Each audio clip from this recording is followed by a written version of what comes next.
pagi, Bu. Di sini Ibu akan menjelaskan tentang tumbuhan di sekitar Bu. Apakah kalian di sekolah pernah merawat tumbuhan kalian ataupun di rumah? Pernah. Dengan cara apa? Cara menyiramnya. Ya, pintar. Di sini Ibu akan menjelaskan apa itu pengertian dari tumbuhan.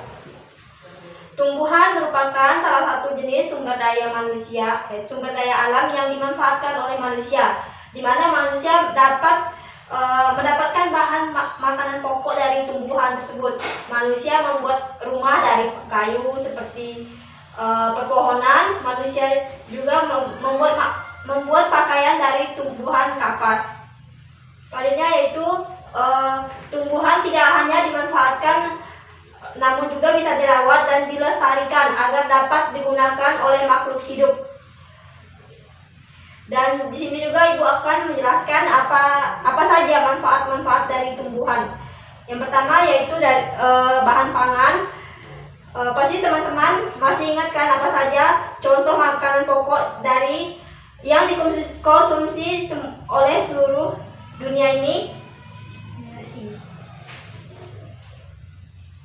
Yang kedua yaitu pangan sadang. Pangan sadang merupakan salah satu dari 3 kebutuhan pokok manusia yang dibutuhkan setiap harinya.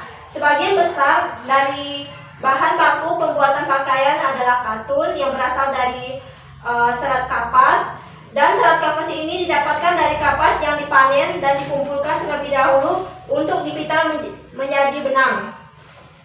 Dan benang-benang yang ditenun kemudian menjadi kain katun, lalu diberi warna dan dibentuk sesuai dengan pola pakaian yang dibutuhkan dan diinginkan oleh manusia. Jadi tumbuhan juga bermanfaat untuk pakaian bagi manusia. Selanjutnya Ibu akan menjelaskan apa itu bahan papan. Apakah kalian tahu apa itu bahan papan?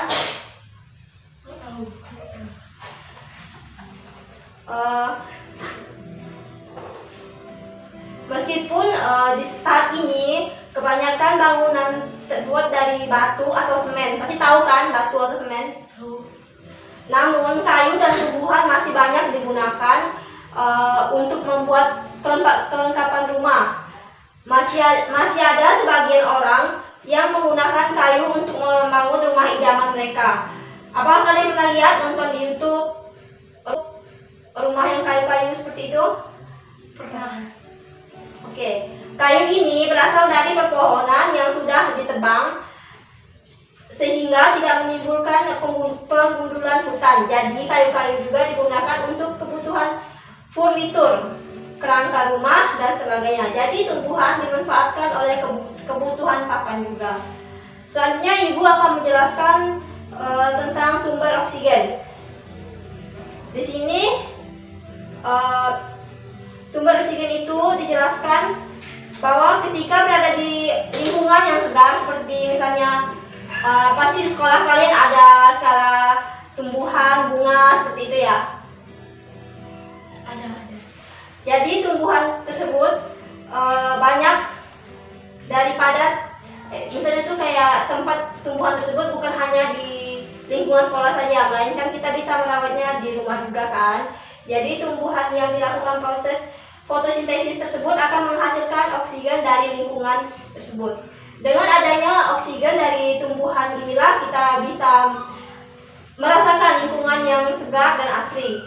Jadi ketika kamu memiliki tumbuhan atau bunga di halaman rumah kamu, sehingga bisa tumbuh dengan sehat dan rimbun, keuntungannya dapat kamu rasakan juga.